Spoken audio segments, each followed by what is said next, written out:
if you're building on Ethereum, Polygon, any of the blockchains, they're not reactive.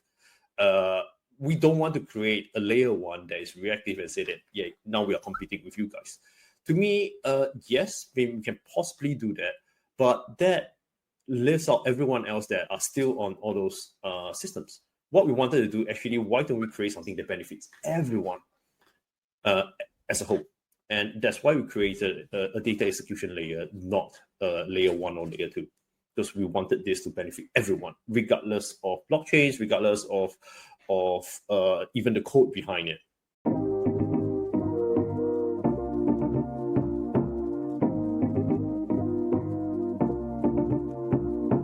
GM, welcome to what's going to be another fantastic episode of DevNTell. So if you didn't know, DevNTell is a 30-minute podcast held every week, allowing founders, hackers, and anyone in between a stage to showcase their products. And today, I'm ecstatic to welcome Rong Kai, who's the CEO of Reactive Network. If you didn't know, Reactive Network is an EVM-compatible execution layer that allows developers to create dApps using reactive contracts. So if you stick around for today's episode, you'll see Rong give us a deep dive into how Reactive Network is redefining Web3 automation, including exploring event-driven smart contracts, securing AI integration, and the future of decentralized infrastructure. All right, let's get into it. But first, a word from our sponsor. Today's episode of DevNTell is brought to you by our friends at Arbitrum. Arbitrum is a technology suite designed to scale Ethereum. You can use Arbitrum chains to do all the things you do on Ethereum, but your transactions will be cheaper and faster. With over 3.8 million ETH saved, 1.69 million active wallets, and over 1.7 billion total transactions, why would you want to settle for any less? Get started today by exploring Arbitrum's comprehensive docs and tutorials linked in the description below to help you get started launching your next dApp today. Now, on to today's show.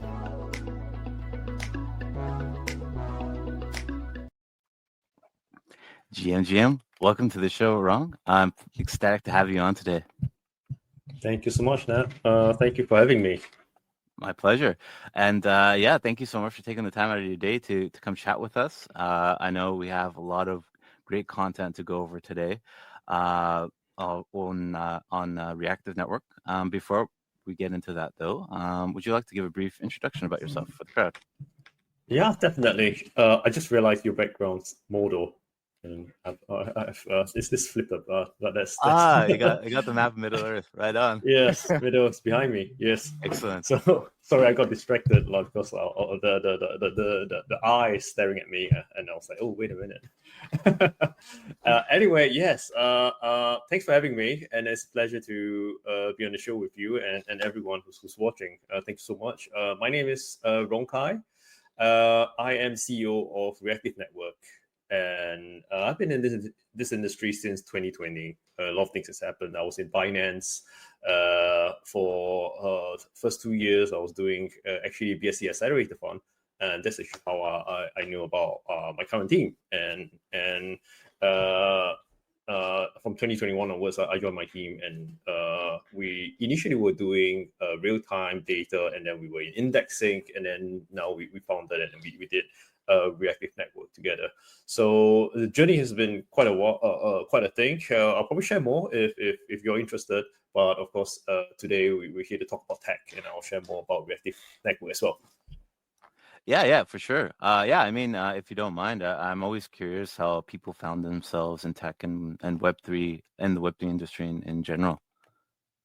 Yeah. So my story is probably very out of the norm, so to speak. Before 2020, I was senior police officer in Singapore. So I was in law enforcement for 8 years. I was the head operations of the division, 1,000 officers. I was running the entire police stations ops, basically, major events and all that kind of stuff. I was happy doing that, but of course, in 2019, I have a young daughter, and my wife told me, like, you need to kind of relook at your priorities, because I was working easily 70 to 90 hours a week, and so I switched industry. I went into blockchain. Because I kind of like what the industry is doing, but I think for a lot of people who's working in the industry, not just buying crypto, of course. If you're working in blockchain, I think one of the things that most attract you is the freedom that you get. Most companies are remote. Even if you're not remote, you go to office. It's very like the ethos is there, very decentralized. A lot of freedom in terms of decision making and so on, which sort of affected me to this industry as well. And I went to Binance. I was lucky to get an introduction. I went to Binance. I ran the 100 million BSC accelerator fund worked together with a team. We looked at 500 companies. We invested in 31 before I left. So that was a very, very good exposure to not just in the investment side of the house, but actually understanding the tech. Because when you talk to them, they tell you, they pitch to you, and you hear everything that, oh, I'm trying to build this, I'm trying to build that. And why is this so important? Because a blockchain ecosystem needs this, it needs that, and so on. So that was really kind of a foundational crash course that I had in blockchain and the technology. And it really helped me in transiting into my current role. I first joined as COO, and then now I'm the CEO since 2023. My company, we were doing initially, like right at the beginning, when I was in finance, we actually invested in my outfit, and we were doing back then a real-time sort of data feed. We pull data off blockchain, we process it, and in real time, we send it to you wherever you want. It could be on email, on Telegram, or somewhere else, or you can do something with it. And back end, you want to automate certain things, but that was still like putting it off chain and coming back on chain again. And then subsequently, we needed historical data, so we became an indexer.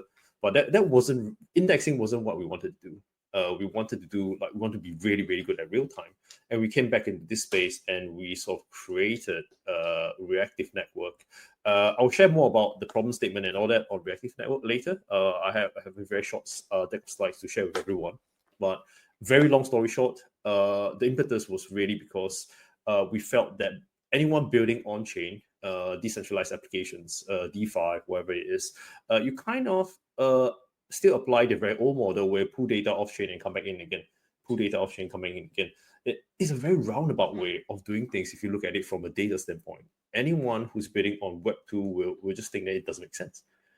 And they seem to take things for granted that you'd be like, wait a minute, you guys are still not doing this? What era are you? Are you still in 1970s?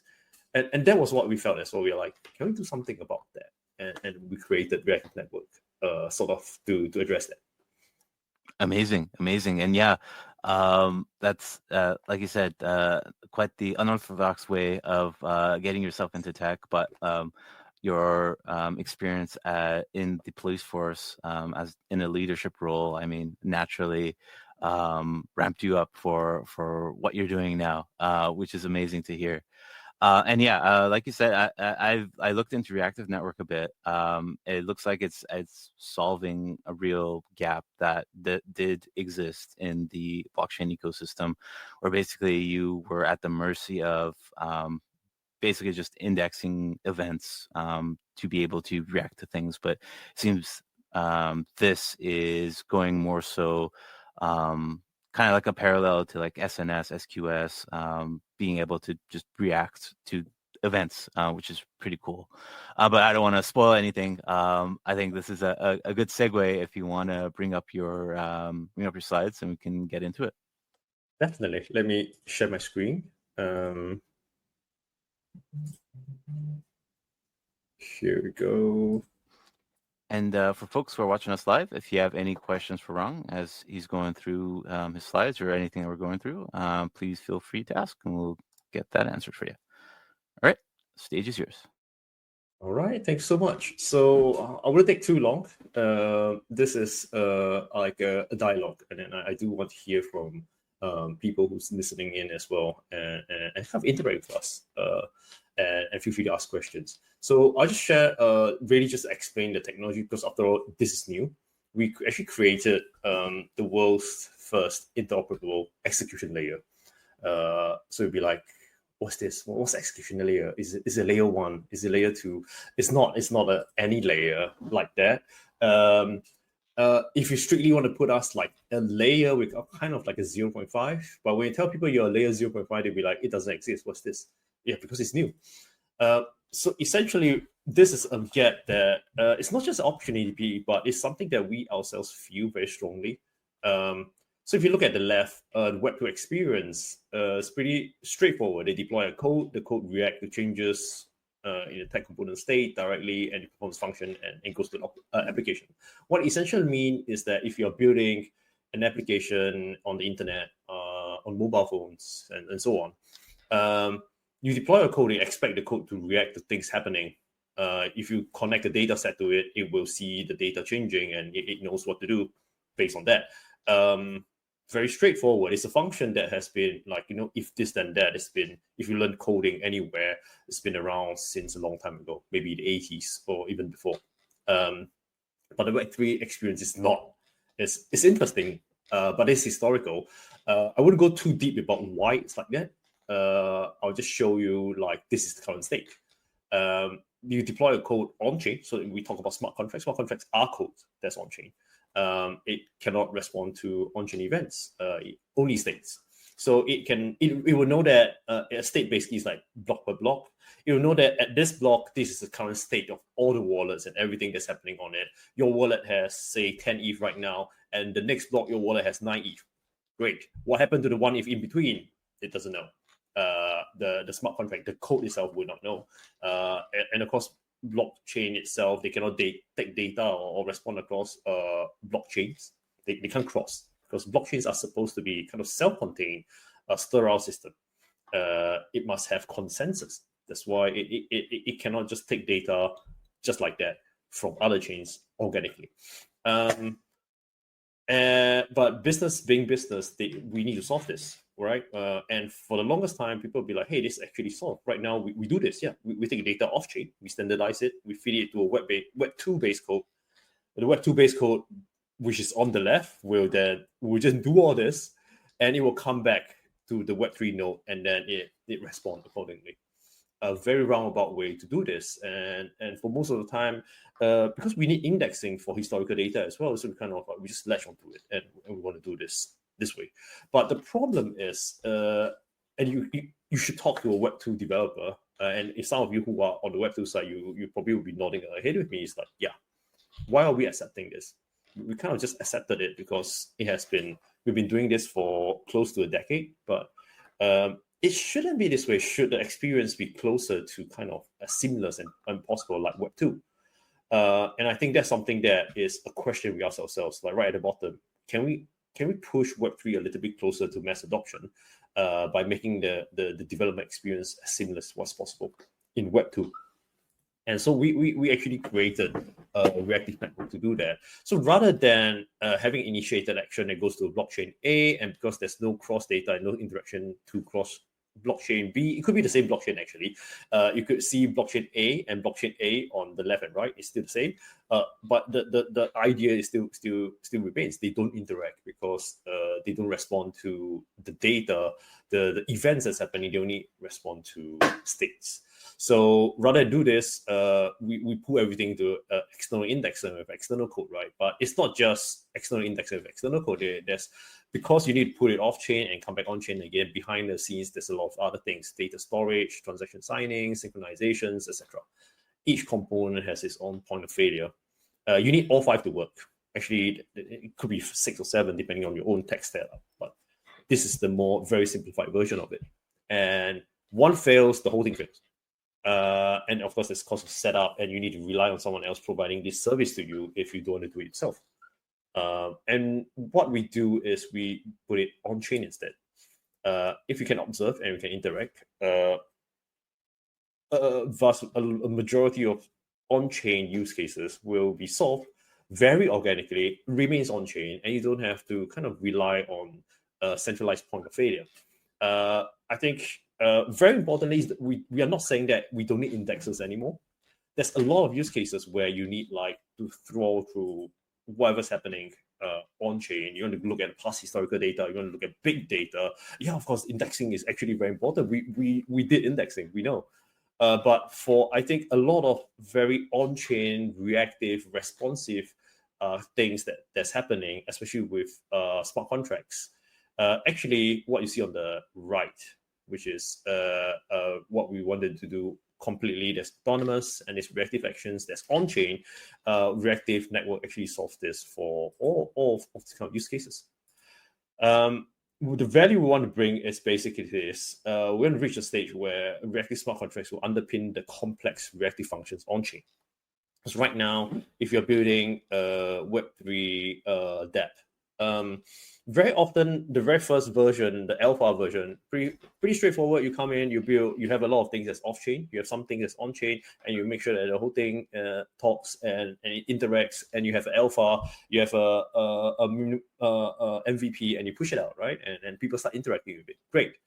Then your second iteration and your third iteration, that's where the real problem comes. Because each time you want to iterate, you don't just need to solve one part. Back here again, you need to solve all the parts.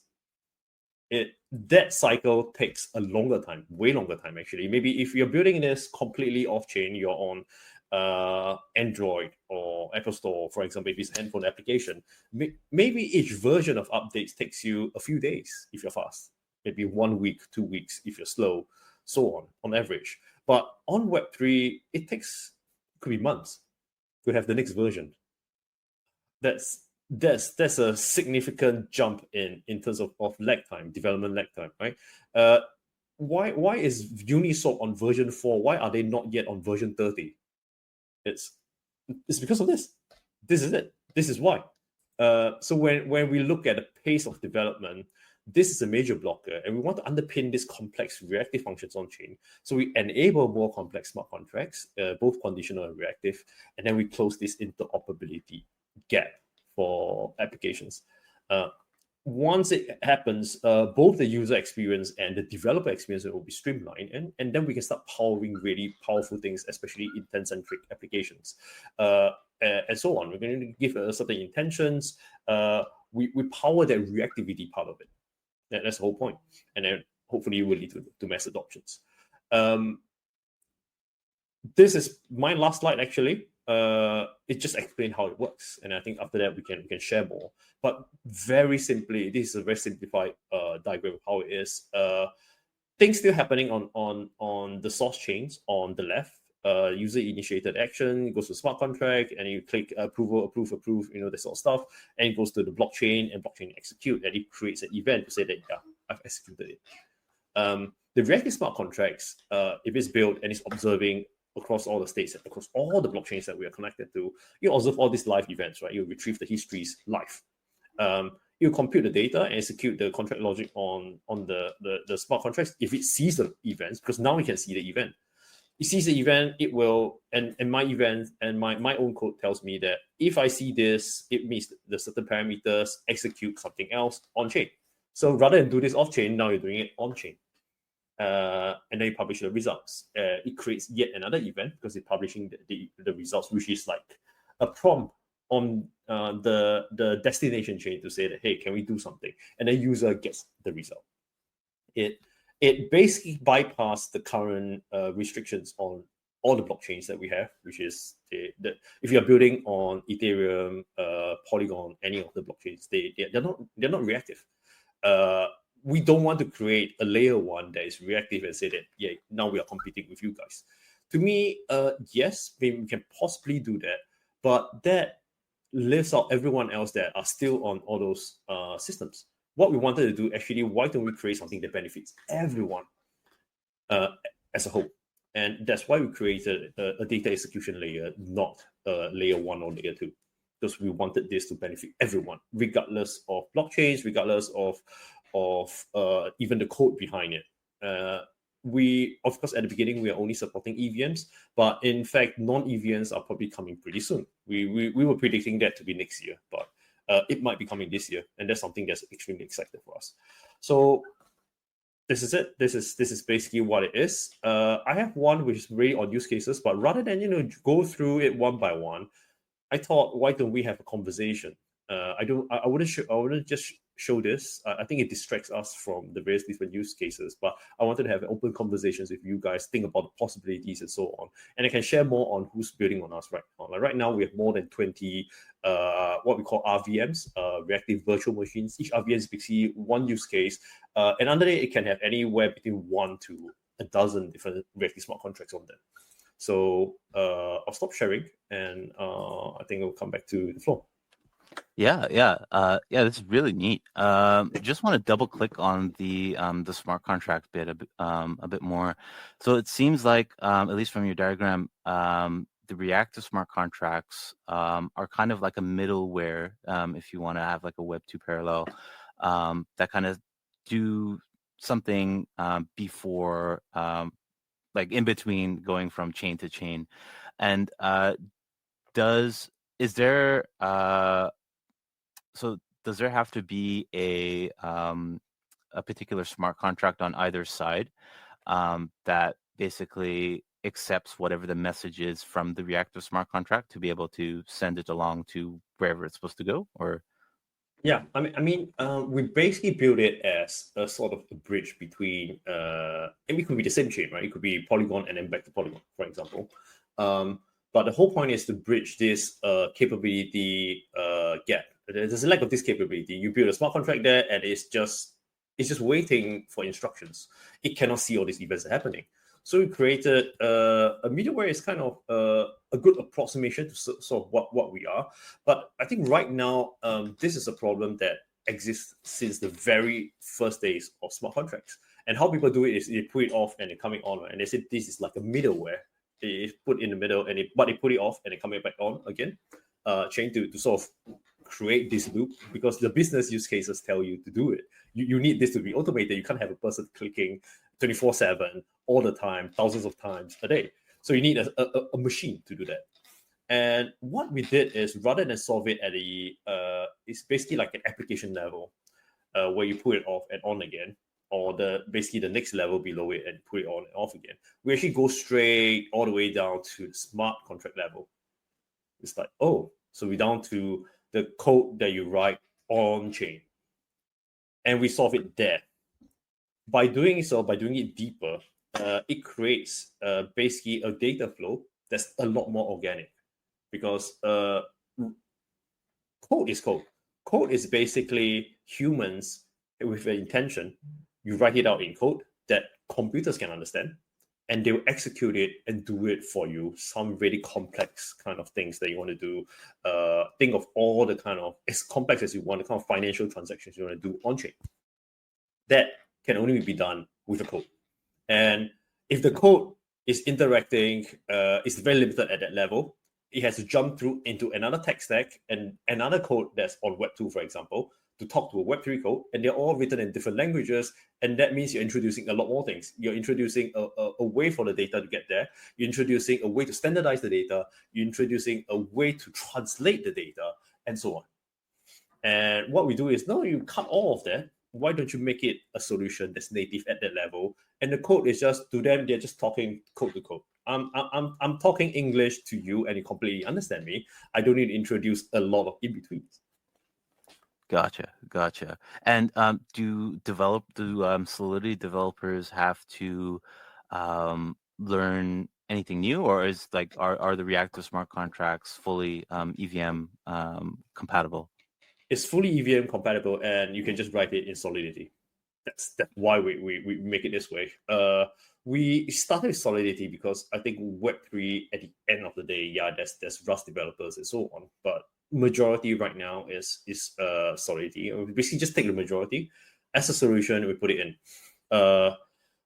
I see this having relatively long longevity. Even, maybe Ethereum in the next 5 years, they're going to move away from Solidity. That's okay, because they're never going to stop supporting the legacy side of the house, right? You can't just cut it and then restart completely from scratch.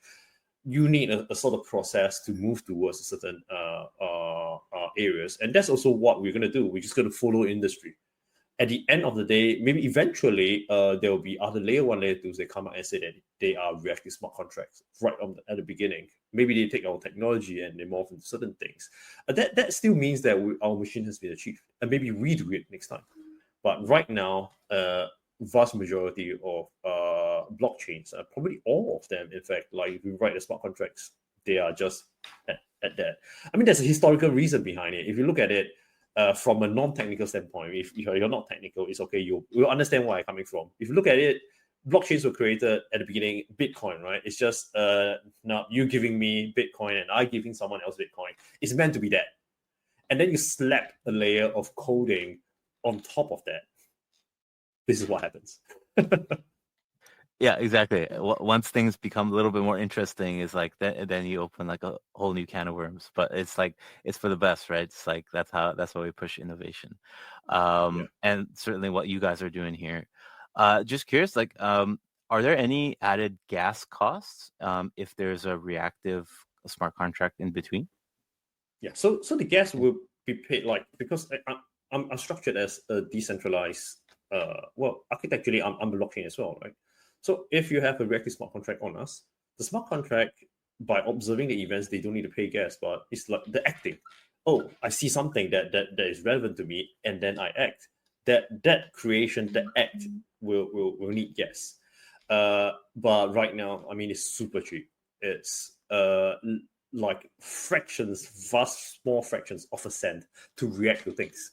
Imagine you're paying, for example, $500 to an indexer a month to do the same thing, and then on us, maybe in a month you're paying less than a cent. Sometimes it depends, based on use case. How data heavy are you? And even if you're really data heavy, I think it's not going to be much.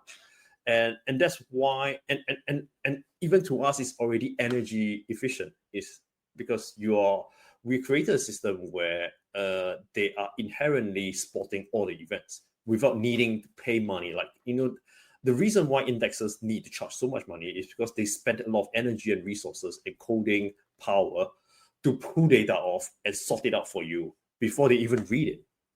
But what we're doing is we leave all this completely on-chain in this native format, and our code being native to it are already seeing all of this. I don't need to put extra power, actually it just sees the whole thing. So straight away, we make that part free. And we only charge for the second part, which is, I see events that's happening and this is relevant to me, and therefore I need to do something about it. And the reactive smart contracts pays a fee. And you'll be like, okay, then who's paying the gas? Yes, it's not the human who's paying the gas. The human gives the smart contract a wallet, basically. And the smart contract now has its own money. Imagine this robot that's smart and it has its own money, and it will pay if it needs to act on it. Makes sense. Yeah, this is very, very interesting. I'm curious to hear, you mentioned it briefly in your slides, but what are some interesting use cases you're seeing built with reactive smart contracts? It's a very good question. So I think right now we have a few that we're extremely excited about. For example, Wolf Rooks, they're using reactive smart contracts to really fuel the automatic sort of interactions within their game, right? It's a game which instinctively tell you that if you're a Web3 game and you're a legit Web3 game, a vast portion of your assets and coding base and all that is off-chain. It's naturally off-chain. But the interaction with Web3 is where that part comes in. And how do you automate that? With the additional complexity, the majority of your digital assets are actually on Web2 off-chain. And they're coming in to use reactive smart contracts to really resolve this roundabout. So to me, I mentioned them right at the beginnings because it's not just using us to solve like Web2 Web3. You can use us to actually make the intersection between Web2 and Web3 a lot smoother as well. Because if you constantly have to jump between Web3 to Web2 and jump back again, jump out, in, out, it is a lot more inefficient, where comparatively, maybe you're just Web3 to Web3, and only at the final point you come back to Web2, and then that's it. And then so it reduces the amount of back and forth that you need to do. Another one that we are really excited about is Smart Trust. They're using us to basically automate they're doing basically a remote contract escrow service. So what it means is that if you are a remote worker or contract worker, it is relatively common to hear about someone being scammed out of like an employment contract. You do some digital work for someone who's based in a completely different continent, than where you are. And you say that, oh, sometimes you sign the contract, very often it's written as like governed by the law of whoever the employer is. Or maybe you're the employer and you put yourself, it's okay. Maybe you're Canadian and you say governed by the laws of Canada, province of British Columbia. And then this guy is based in Venezuela and he didn't do the work. And yeah, you can go to the court to try to do something about it. But the guy's in Venezuela. How are you going to get him? And so on. Most often is employee to employer, but sometimes it's the other way around. And they're actually trying to use it to kind of solve escrow kind of functions where maybe the transaction, like the money, if you do this work, I will pay you $3,000. And I lock it or I do something about it. And it's in a trustless environment. And I can disagree and you disagree. You say you've done the work and I'm the employer. I say, no, I disagree. And then who's going to arbitrate between this, right?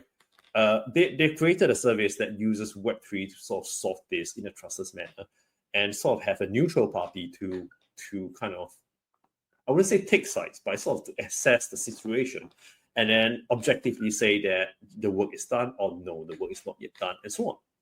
And then when you lock it up, is it just going to rot? If it's like $50,000 or $100,000, not many companies are willing to lock that money up. And they created a system where it's resolved. I'm not going to go too deep into it. If anyone's interested, you can look up Smart Trust. Smart with just one single T in the middle. So it's a Smart Trust combined into one word. Go and take a look. It's very, very interesting how they wanted to use it to resolve. And they're using reactive smart contracts to really bridge that automation between the things that's on-chain to on-chain, right? Because there's a certain amount of funds locked in a trustless environment, who's going to automatically release it and so on. Very amazing kind of use cases. And there's more, of course, but we recently are going to start funding a DeFi use case as well. And we have that another one that came from our hackathon, and we actually funded him to turn it into like actual working product that's on chain. It's called Reactor, and it basically helps you do stop orders across all kind of DeFi that you have.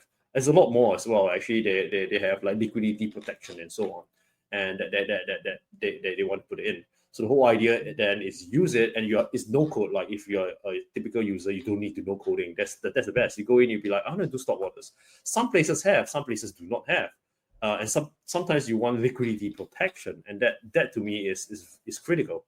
And how do you do that? Use a reactive smart contract, and it deploys for you. Set the conditions. If things happen, the smart contracts can detect, and it will help you do whatever you need it to do. Wow, yeah, those are some amazing use cases, and it seems like there's a whole ocean of opportunity to build a bunch more. For the developers that are watching us here today, what would you recommend is the best way for them to start playing around with and learning Reactive Network?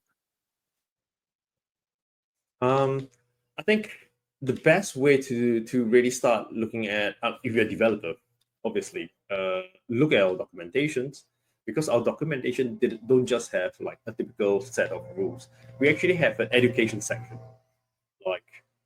And the education section assumes you're a developer. Actually, you know Solidity, these are the basics. You know what we're talking about, and then we teach you how to start from 0 to 1. And to me, that is one of the things that when we were building this, even still doing testnet, I make it a very strong point to my developer team. Like, you guys need to not just have the docs, you guys need to have the textbook to the docs. Like, and the education system, so the education section is also not just textbook to the docs. The education segment is actually like the teacher teaching the students. This is how you do it. Because I wanted people to lower the entry barrier as much as possible, come in and learn. And so to me, that is probably the best start. And whether you're technical or not technical, I think the best way to really see this effect for yourself is to check out Reactor. We will actually have more publications about it next week, I think. But right now it's already live, is working. I think it's reactor.in, like reactor in. And go and take a look. I do need to double check if I got it wrong, but I think it's reactor in. And no, it's not reactor in, but I'll share the link with you separately. Yeah, for sure. And I love that you guys are taking a lot of care in your docs, because a big meme in the blockchain Web3 industry is that docs are usually quite skimpy. So the fact that you guys are putting in the detail and the work into that is fantastic to hear. And are there any grant opportunities for builders who might be interested in pursuing a longer-term project in the space? Yes, I'm glad you asked. We have a dev fund. It is of course denominated in Reactive, in React, our token, our coin. But we actually, when we created this, we set aside like a huge fund that is meant to incentivize developers building using Reactive Network. And the best part of it is that it is a grant, which means I'm not taking any equity, if you want to create a token, I'm not going to take your token. I'm not going to take anything from you. All I need you to do is prove that you have your milestones, you're building towards it, you're building using Reactive Network, you have a great use case, you have a great you mean to really contribute to Web3. We give you that grant, and as you meet each side of the milestones, we pay out according to that. So I think it's extremely attractive to especially developers. Really, you're either starting or you're already in the midst of building something. Like, please take a look at it. We have a dev fund. You can see the dev fund on our website as well. By the way, jumping back to earlier, I was talking about the reactor. I've sent it separately to NUP, but it's actually thereactor.in. So you can check it out. The reactor is one word and .in. You can check out that place. I think we're working with the developers working on it to revamp it a little bit more, and I believe the developer is actually trying to put in AI to really make things a lot more spicier over there as well. So I think it's going to be completed next week.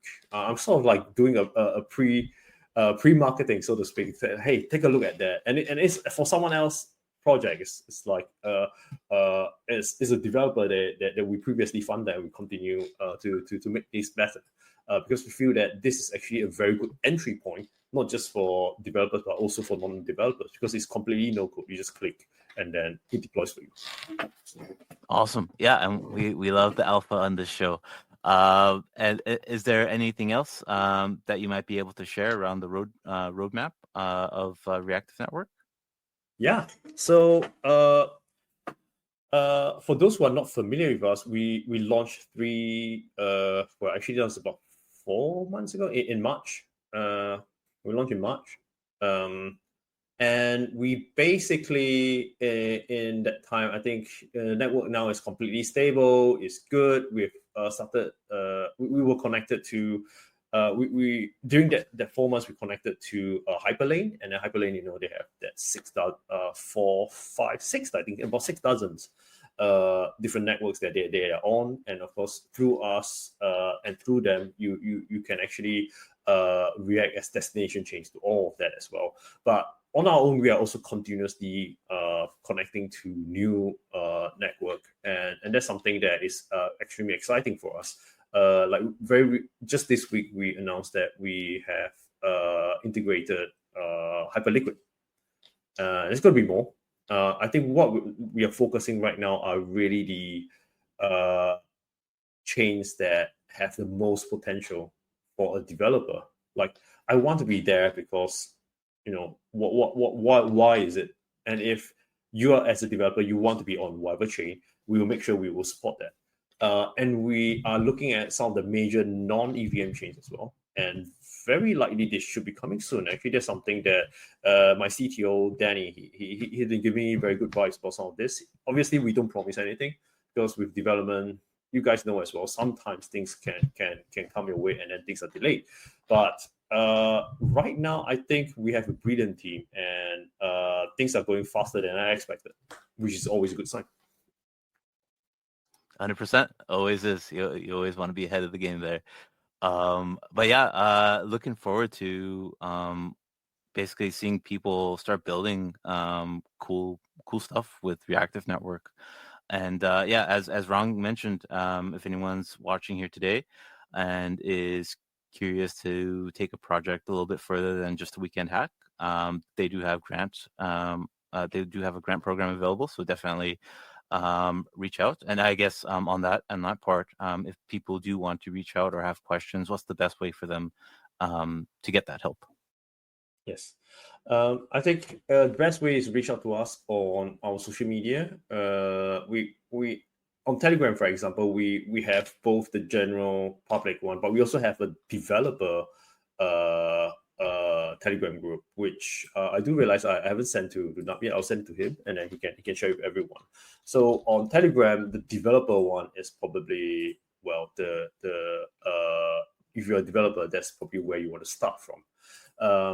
I think the other than the developer funding, and like you just want to try out our documentations, Reactor, go and play around. We have an upcoming competition. It's not a hackathon; it's a competition because we don't want to just attract things on testnet. When I attract, actually, you're already building something. Your project, it could be one person, that's okay, but you're already building it. And along the way of building your dApp, you will face the same problems that I've just described earlier. And straight away, I'll be like, I'm going to match the two together. If just nice, you're in this stage of your development, you're looking for a solution. I have a competition, and if you build using Reactive Smart Contract, and it solves your problem, and we see how well your Reactive Smart Contracts with an S, like you can have many of them, do. Actually, you stand to win the prize. That's our competition. It's going to come in the next couple of weeks. We'll announce it actually pretty quickly as well. So that's something for developers to look forward to as well. Right on. Yeah, looking forward to seeing all the cool stuff get built out of that as well. With that, we'll let you go here, Rong. I know we went a little over time, but really enjoyed the conversation here today. And thank you again for taking the time out of your day to chat with us.